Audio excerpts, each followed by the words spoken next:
Selamat pagi teman-teman. Apa kabar? Semoga sehat selalu ya. Buat teman-teman yang kemarin udah sempat nonton video terus belum subscribe, tolong dipencet biar saya semangat dikit ya teman-teman ya. Terus loncengnya dibunyiin, boleh komen, boleh nanya-nanya juga ya.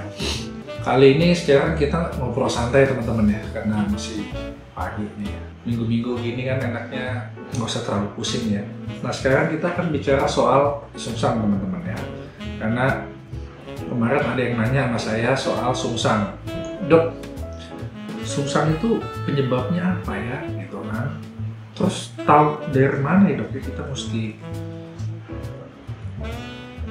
bawa ini sungsang gitu.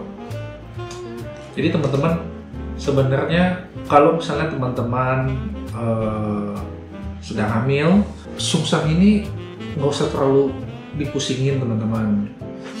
Jadi gini teman-teman, kalau misalnya teman-teman lagi sedang hamil ya teman-teman, apalagi umur kehamilannya belum matang, masih 28, 29, itu kemungkinan sungsang sebenarnya tinggi sekali teman-teman. Jadi kalau misalkan pada saat dicek ultrasound USG-nya hasilnya, oh dia posisinya kepalanya belum di bawah. Jadi teman-teman gak usah pikirin, tenang aja. Karena nanti dengan sendirinya itu waktunya sudah mulai matang, bukan matang ya.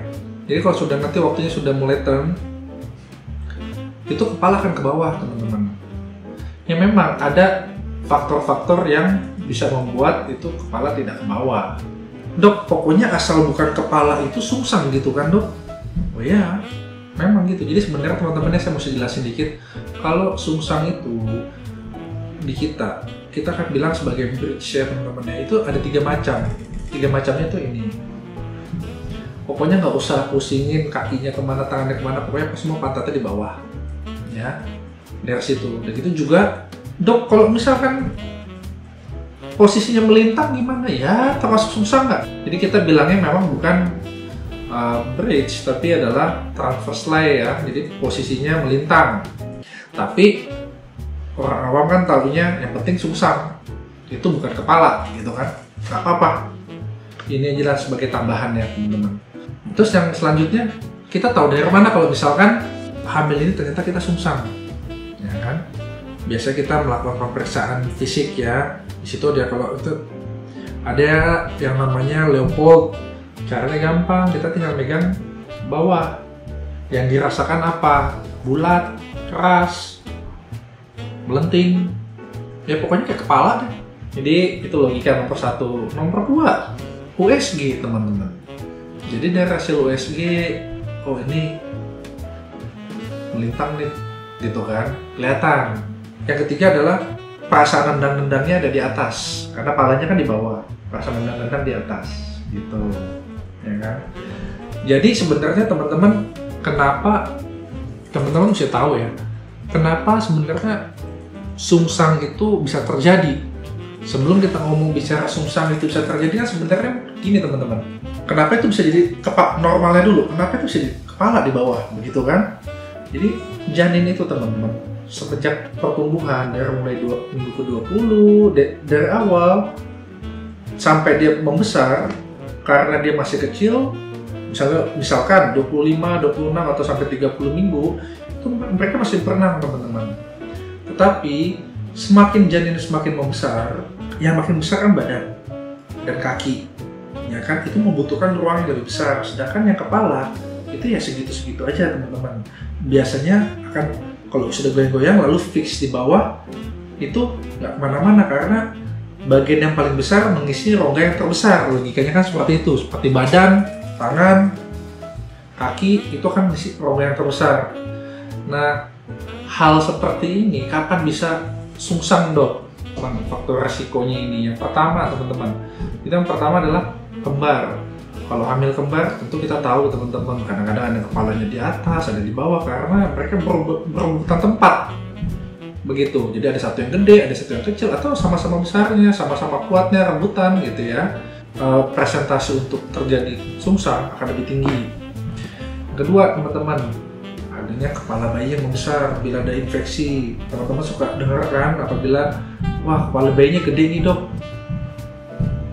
atau ini hidrosefalus dok, nah kepalanya gede. Jadi seperti yang saya bilang, jadi normal ya teman-teman, kalau bagian besar akan mengisi ruangan yang lebih besar, nah itu kepalanya lebih besar. Lalu teman-teman, cairan yang terlalu banyak teman-teman ya, kita menyebutnya hydramnion.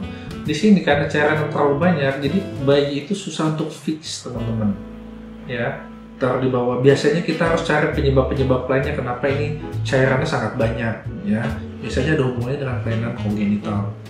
Jadi yang selanjutnya teman-teman ya, adanya kelainan rahim, anomali dari bentuk rahim itu sendiri, anatominya berbeda. Itu bisa terjadi teman-teman ya. Anatominya apa ya, pokoknya ada kelainan yang menyebabkan tidak bisa mengakomodasi bayi itu berputar gitu.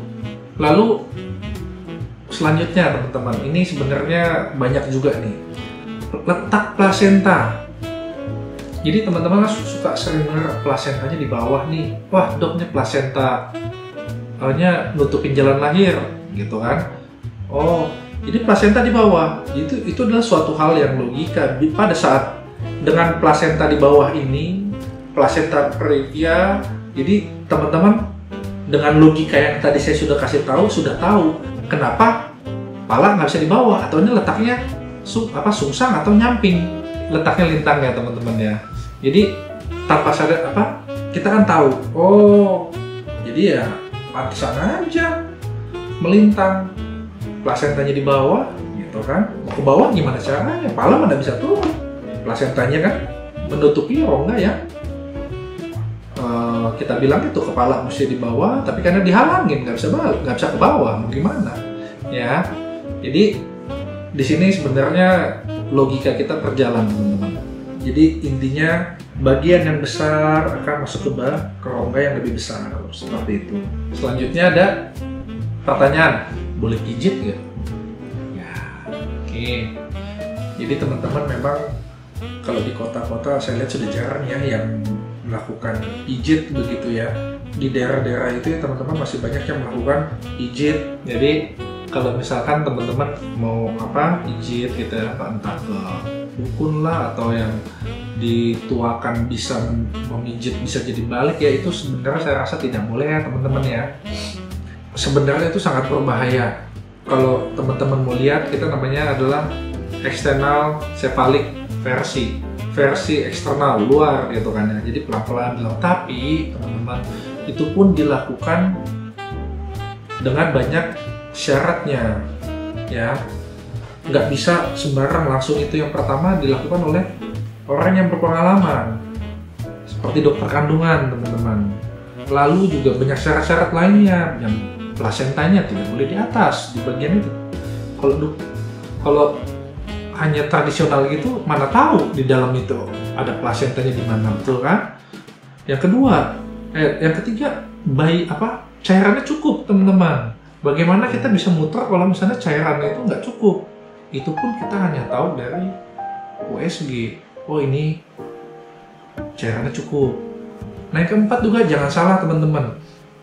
Pada saat kita muter-muterin bayi gitu, stres bayinya. Sebelum kita melakukan itu kita mesti cek bayinya, apakah ini bayinya kondisinya sehat. Kan banyak tuh pemeriksaan. Kalau teman-teman suka datang ke poliklinik kandungan, suka ada tuh mesinnya. Jadi kita bisa cek non-stress testnya itu gimana, bagus apa enggak. Kalau nama alatnya kardiotokogram, CTG, itu juga sudah mesti bagus dulu teman-teman ya. Terus ditambah lagi tidak ada penyakit-penyakit penyerta lainnya, maksudnya si bayinya itu tidak ada yang namanya pertumbuhan janin terhambat gitu ya. Banyak lah pokoknya, itu sebenarnya dia repot teman-teman. Tapi kapan bisa dilakukan? Bisa. Silahkan Anda konsultasikan dengan dokter kandungan Anda. Tapi jangan lupa juga, selain bisa juga, itu juga banyak juga komplikasinya teman-teman. Seperti pendarahan, bayinya stres, gawat janin, semua bisa terjadi. Jadi makanya tidak boleh teman-teman lakukan hal ini di tempat-tempat tradisional. Biarlah yang tradisional itu benci saya, tapi saya ngasih tahu apa adanya ya. Ada pertanyaan baik, dok presentasinya berapa sih gitu kan ya. Jadi ya teman-teman ya, presentasinya adalah 3-5%. Nggak usah pusing, jadi sebenarnya USG saya dok hasilnya sungsang. Itu bisa dipikirkan teman-teman, apalagi kalau misalkan belum cukup bulan atau kurang bulan, 28, 29, 30 sampai kita bilang cukup bulan itu adalah 37 ke atas teman-teman ya. Itu tenang aja, itu akan balik sendiri kecuali ada gangguan kelainan rahim atau yang lain. Sekarang pertanyaannya yang paling penting teman-teman, teman-teman bisa datang ke tempat yang fasilitas kesehatannya lengkap. Itu yang pertama. Yang kedua, pertanyaannya adalah saya bisa lahir normal nggak atau harus sesar? Ya kan? Oke, jadi teman-teman hal seperti ini saya tidak bisa jawab di sini. Jadi hal seperti ini teman-teman harus konsultasi dengan dokter kandungan masing-masing karena permasalahan setiap orang beda-beda. Ya, seperti yang saya bilang tadi, oh mau lahir normal tapi di bawahnya ada plasenta, kan nggak bisa teman-teman. Tahu dari mana kalau teman-teman nggak konsultasi sama dokter dokter kesayangan. Jadi teman-teman, semoga saya bisa mengisi hari Minggu yang cerah ini, ya, dengan penuh informasi ya teman-teman ya tentang sungsang. Jadi kalau misalnya ada yang kurang-kurang sedikit, silahkan boleh tanya ya. Oke, baik teman-teman, sampai di sini ya. Jadi buat teman-teman yang merasa video saya ini memberikan banyak informasi, saya mohon bantuannya, nggak usah susah-susah, pencet like aja ataupun subscribe ataupun lonceng ya teman-teman, atau share biar saya makin semangat teman-teman ya. Semangat ini mesti bagus, apalagi ini hari Minggu kayaknya udah selesai nih, kita mesti kelar pagi teman-teman ya. Baik teman-teman, sampai di sini acara kita. Semoga saya bisa memberikan yang terbaik. Akhir kata saya Dr. Arvenas, saya mengucapkan terima kasih.